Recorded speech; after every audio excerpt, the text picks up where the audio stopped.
Conscious leadership and self-management go hand in hand like needle and thread. You can go through the motions with one, but without the other, you fundamentally lack the crucial element that binds your work together.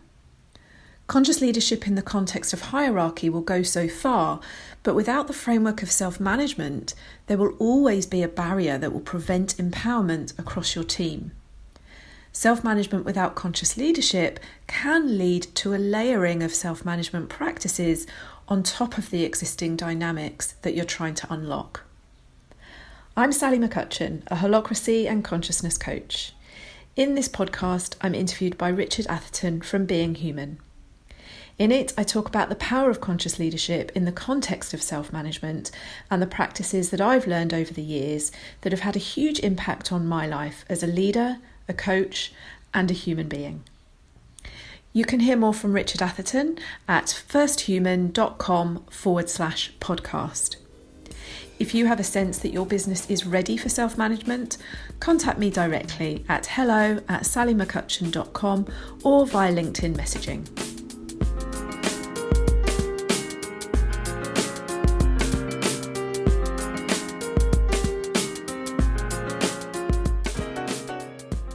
Part of what we're thinking about here is, these external structures and how we organize groups and so on, but you also bring it back to the individual and our agency in this shift. And so could you talk a bit more about your personal development, your journey?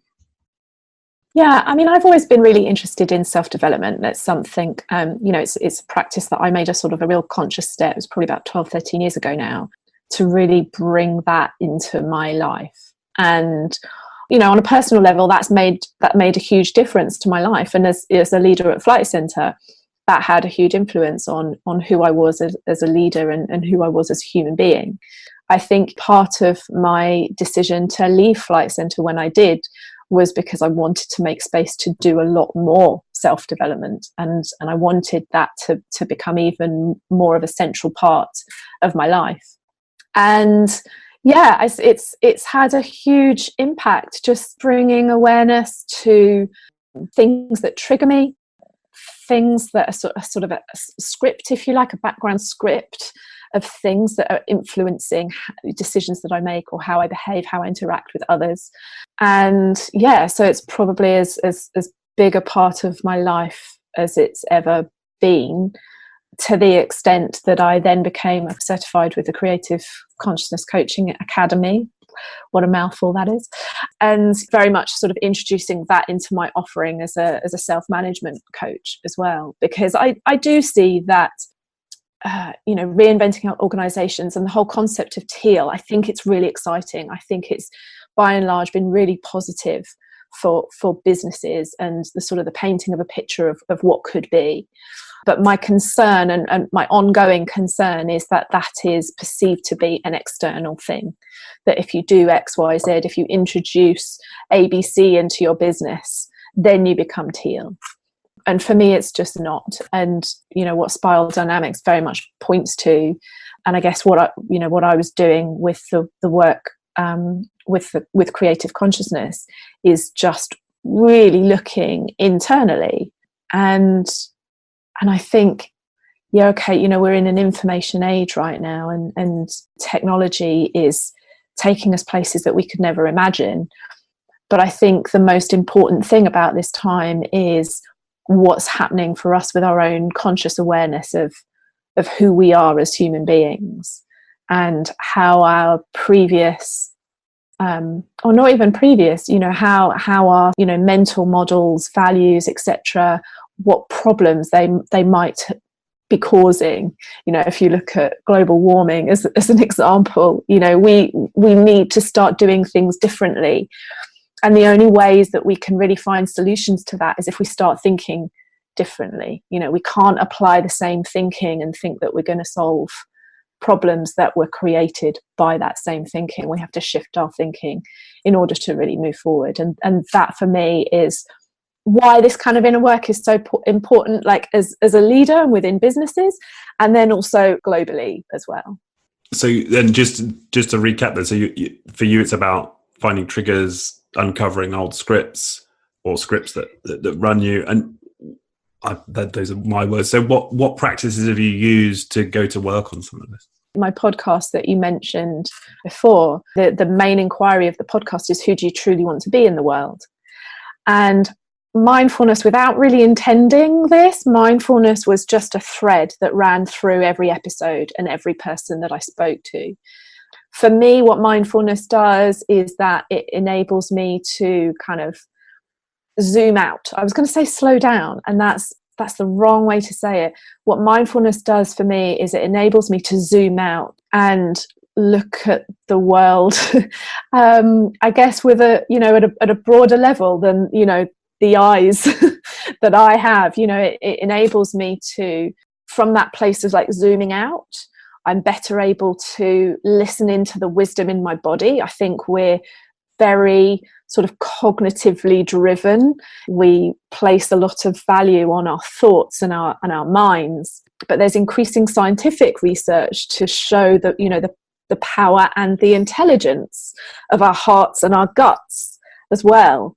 And so mindfulness is a way for me of sort of zooming out and I guess bringing into balance my mind and my thoughts, balancing that with with my heart and my gut instinct on things, and also providing space for me to zoom out and notice. And from that place of noticing, my values have shifted to a certain extent, my behaviors have definitely shifted. Like what? Yeah, so how have your values changed? Well, I definitely recognise that, the orange was my internal, my sort of most dominant internal phase through my flight centre career. And remind people, what does that mean? So orange, sort of relatively individualistic, sort of a little bit capitalist sort of idea where, you can set a goal and you should be rewarded, or you are rewarded for success. Towards a specific goal. What's important to say around spiral dynamics is that none of these phases are right or wrong, and as you progress through each phase, you still contain that phase within you. So there might be a situation whereby that value set is actually the most useful and relevant for you. Orange Sally comes to the fore. Orange Sally might come to the fore. In the same way that green, on another day or in another situation, green might be the most. The way I see it nowadays is that they're all a little bit more blended, and that there's no one that's necessarily more dominant than the other, but they're sort of balanced in how I try and live my life. But I'm not, I don't claim to be Gandhi. This isn't some holier than thou. I still have, I'm still sort of pulled by different phases at different times. But is it that your centre of gravity has shifted a bit, would you say? Or? Yeah, centre of gravity is shifted. Yeah, that's a nice way of putting it. Yeah. And more towards, if you were more orange, where do you find yourself more now? It sounds strange, isn't it, for people listening?